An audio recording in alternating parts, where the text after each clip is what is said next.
Face à l'objectif, Roland Roth, président du SIDEM, alors le syndicat des déchets ménagers de Moselle-Est. Bonjour. Bonjour Francis. Alors si vous le voulez bien, on va commencer par resituer peut-être le domaine d'intervention du SIDEM et ses principales missions. C'est très utile. Oui. C'est très utile, effectivement, puisque la population ne voit pas forcément la différence, effectivement. Donc, le SIDEM s'occupe du transport et du traitement des déchets ménagers. Alors, transport, cela signifie que ces déchets sont récupérés à un endroit, après avoir été collectés par les intercommunalités et sont ramenés ensuite au centre de tri et puis à la fin donc au centre de traitement qui sont destinés à chaque produit qui est ramassé. Donc deux compétences différentes. Les intercommunalités ramassent les déchets, collectent, et puis le SIDEM s'occupe du transport vers les grands centres et du traitement de ces mêmes déchets. Et sur combien de collectivités ? Alors, ça représente en population, parce que c'est assez significatif, 360 000 habitants, donc c'est un espace énorme. Alors, le nombre de collectivités, je risque de me tromper, mais il y a par contre 10 intercommunalités qui font partie de ce SIDEM. Oui. Vous avez repris la présidence du SIDEM alors qu'il était dans une situation extrêmement compliquée en termes d'endettement. Alors, qu'est-ce qui vous a décidé ? C'est une question que beaucoup se sont posées. Qu'est-ce qui vous a décidé à vous lancer dans ce qu'on appelait à l'époque dans cette galère ? Oui. Bon, la situation était assez dramatique à l'époque. Nous savons que la situation financière notamment était désastreuse et après la démission donc de mon prédécesseur, il fallait trouver une solution. Et nous n'avons pas trouvé beaucoup de candidats. Donc le leader naturel, ça a été vous. Et puis, à force de faire des recherches à droite et à gauche, d'avoir des contacts avec les uns et les autres, je me suis aperçu que ce serait difficile de trouver quelqu'un qui puisse se lancer dans cette opération. Et puis, allez, je l'ai considéré à un moment comme un challenge. Je me suis dit pourquoi pas. Le SIDEM existe, le périmètre est grand, on a besoin de ce service sur ce territoire, donc essayons de le faire fonctionner dans de meilleures conditions. Alors un challenge relevé, on va dire. Le SIDEM a aujourd'hui retrouvé un équilibre dans son fonctionnement, mais garde cependant quand même une dette relativement importante. Ça veut dire que l'équilibre de fonctionnement, ça veut dire que vous arrivez à rembourser la dette et en même temps que vous avez peut-être une petite capacité d'investissement. En tout cas, vous payez le fonctionnement. Alors, est-ce qu'il reste réellement de la marge pour investir ? Mais bon, je crois qu'on peut répondre assez précisément sur la base de 2024 d'ailleurs, l'année qui vient de se terminer et qui sera probablement à inscrire en grandes lettres dans l'histoire du SIDEM, puisque c'est en 2024 que nous avons réussi réellement à retrouver cet équilibre. Cet équilibre qui s'était déjà annoncé en 2023. Le compte administratif s'est terminé par un excédent de 6 millions d'euros. Excédent de 6 millions d'euros, un excédent que le SIDEM n'a pas vu depuis une éternité. Et cet excédent nous a permis déjà de financer des investissements en 2024. Donc plutôt investir que de rembourser la dette par anticipation. Mais oui, parce que de toute façon, il n'est pas toujours intéressant de rembourser la dette par anticipation. Nous avons renégocié toutes les dettes, c'était l'une de nos premières actions à notre arrivée. mais nous avons bien entendu remboursé nos dettes en même temps que nous avons investi. Ce qui signifie que nous sommes capables de rembourser ces dettes au travers de notre budget.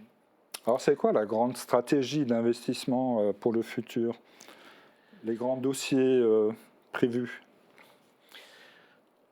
Bon, je crois qu'il faut voir notre action en deux parties. Et je l'ai dit clairement à mon arrivée, mon objectif numéro 1, c'est de rétablir la situation financière. Aujourd'hui, c'est chose faite et j'en suis particulièrement heureux. Hein. D'ailleurs, reconnu également par la Chambre régionale des comptes, qui l'année dernière aussi, c'est pour ça que je disais que 2024 est une année particulière, qui a dit clairement que les objectifs étaient atteints et que le suivi allait s'arrêter. Et puis nous entrons en 2025 dans une autre phase, celle qui concerne plutôt nos équipements. Puisque quand on est serré en matière de bourse, on a du mal à entretenir les équipements et on a aussi du mal à les faire évoluer là où ils doivent évoluer. Parce que, ça n'a rien de statique, il faut qu'on suive en permanence l'évolution. Donc, c'est cette phase-là qui va démarrer très rapidement, puisque dans le cadre du premier trimestre déjà, je vais proposer à notre Assemblée de faire des choix. Donc, nos services du CIDEM ont travaillé sur l'avenir du CIDEM. Nous avons appelé ça CIDEM 2030. Avec un certain nombre d'options possibles, avec un certain nombre de changements qui pourraient être proposés pour être plus efficaces, parce que là où le dernier rapport de la Chambre régionale des comptes n'avait pas tort, c'est que ces équipements commencent à être vétustes et leur efficacité n'est plus ce qu'elle devrait être. Donc voilà. Donc nous avons comme premier objectif, et d'ailleurs le marché est déjà attribué, de rénover ce qu'on appelle le digesteur 2 de Métavalor, qui nécessite un entretien approfondi, donc autant à l'extérieur qu'à l'intérieur, et ce sont des opérations qui sont coûteuses. Donc ça va démarrer. Ensuite, il reste la question du méthaniseur de Sarreguemines, pour lequel nous n'avons pas pris de décision jusqu'ici. Décision qui demande réflexion, c'est un équipement qui existe, mais est-il suffisamment efficace? C'est un bel exemple ici pour pouvoir être sauvegardé et pour qu'il puisse continuer à remplir une mission utile. Parce que notre objectif, c'est d'avoir des équipements qui fonctionnent, qui sont efficaces dans la production notamment de gaz, et puis qui ne coûtent pas trop cher, puisque notre souci permanent est de rester dans des valeurs qui soient acceptables pour tout le monde. Alors globalement, les collectivités, dont celle de l'agglo de Sarreguemines, ont opté pour les bornes de tri. Elles n'y étaient pas obligées, c'est le choix qu'elles ont fait. Alors cela a fait l'objet de nombreuses critiques à un moment. Est-ce que globalement, de ce côté-là, la situation s'est calmée? Bon, je pense que oui. Un certain nombre d'habitudes ont été prises, parce que quand on provoque un changement de ce type, il y a toujours ce temps qui permet aux gens de s'accoutumer aux pratiques. Donc, oui, nous avions à un moment des problèmes disons, qui était plutôt désagréable au niveau de la ville de Sarreguemines, avec de nombreux dépôts autour des conteneurs. C'est plus de l'incivilité souvent qu'autre chose, hein. Donc ça s'est calmé, même si le problème n'est pas totalement résolu à ce jour. Par contre, au niveau des statistiques, puisque c'était notre objectif au départ, c'est d'améliorer le tri, puisque nous étions dans une situation qui était intolérable, hein. Un sac orange sur deux, hein, était mal trié et partait donc au refus de tri en coûtant extrêmement cher. D'ailleurs plus qu'un sac sur deux. Aujourd'hui, graduellement, nous progressions dans la qualité de notre tri, et c'est lié notamment au procédé de collecte. J'imagine qu'il reste encore une belle marge de progrès. Est-ce que les habitants ne prennent pas peut-être encore suffisamment le chemin vers ces conteneurs? C'est ça. Pour peut-être le sac bleu, oui, par facilité. Hein. Par facilité, donc, il y a sans doute encore de belles actions à mener pour améliorer la situation. Tout à fait, oui. Et comment on peut les inciter à faire mieux? Mais je pense qu'il faut déjà leur démontrer que la qualité du tri se répercute sur la partie financière, sur ce qu'ils ont à payer. Hein. Alors, il est vrai qu'on peut s'interroger en tant que consommateur, hein, parce qu'on trie, on fait des efforts, et malgré tout, on voit à un moment ou à un autre sa facture augmenter. Bon, il faut savoir aussi que eh bien, le SIDEM subit l'évolution des coûts et l'évolution à la hausse comme tout un chacun, hein, comme un particulier, et que nous sommes obligés de répercuter ces augmentations sur la facture, tout en sachant que en 2024, nous avons baissé la participation de l'habitant par habitant. Hein. Ce n'était rien de spectaculaire au niveau de l'impact sur la facture du particulier. Pour nous, par contre, c'était très symbolique, et c'était une façon d'être récompensé par rapport au travail qui a été réalisé. Et nous avons déjà décidé, ça date du mois de décembre dernier, hein, de ne pas augmenter la contribution par habitant en 2025 et de ne pas augmenter la contribution des collectivités pour 2025. Donc il n'y aura pas un euro d'augmentation provenant du SIDEM pour 2025.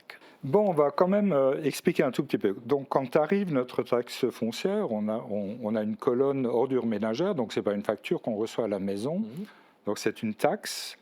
Dans ce prélèvement, il y a bien les deux parties. Hein. Donc, il y a la partie qui va être, on va dire, véhiculée vers le SIDEM, et l'autre partie qui va être véhiculée, les autres recettes vont être véhiculées vers les collectivités.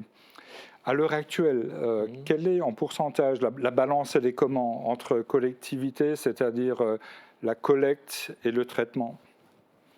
Par exemple, si je paye 200 €, par exemple, comment se situe la répartition? Difficile à évaluer.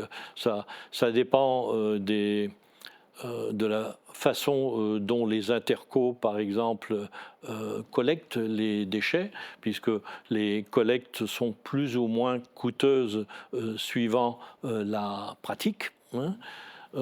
Et ensuite, bon, ce n'est pas le même travail. Enfin, c'est un calcul difficile à faire, donc la comparaison est compliquée. Hein. Donc, oui, ouais.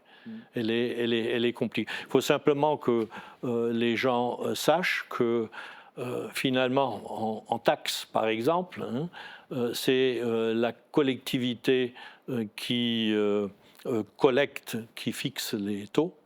Hein. Donc c'est cette assemblée-là pour pouvoir apporter sa contribution au SIDEM. Donc c'est elle qui encaisse finalement, c'est elle après qui redistribue au SIDEM. OK. Voilà.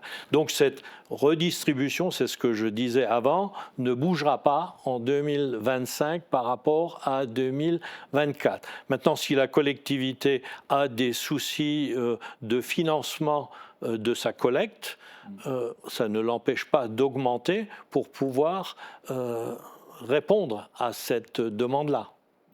Je ne sais pas si je me fais bien comprendre. En tout cas, on a compris que sur le secteur de Sarreguemines, ça ne changera pas. Ni le SIDEM va augmenter, ni la collectivité. C'est ça. Très bien, bon, on est arrivé au terme de cet entretien. Je ne sais pas si vous avez quelque chose à rajouter par rapport à ce qu'on a déjà dit. Sinon, il y a peut-être un message à adresser à la population. Vous pouvez le faire, regard caméra. Oui. Donc, je m'adresse à l'ensemble des usagers de notre SIDEM. On en parlait avant, donc 360 000 habitants, c'est un espace énorme. C'est d'ailleurs la plus grosse structure du département aujourd'hui. Avec des partenaires autour de nous qui sont en train d'ailleurs de se rapprocher, ce qui est une excellente nouvelle. Donc je voudrais tout simplement présenter mes vœux à ces usagers qui, je le comprends, se posent des questions régulièrement quant au fonctionnement du SIDEM. Il faut qu'ils sachent que le SIDEM actuellement se porte bien et nous serons très vigilants pour que cela continue.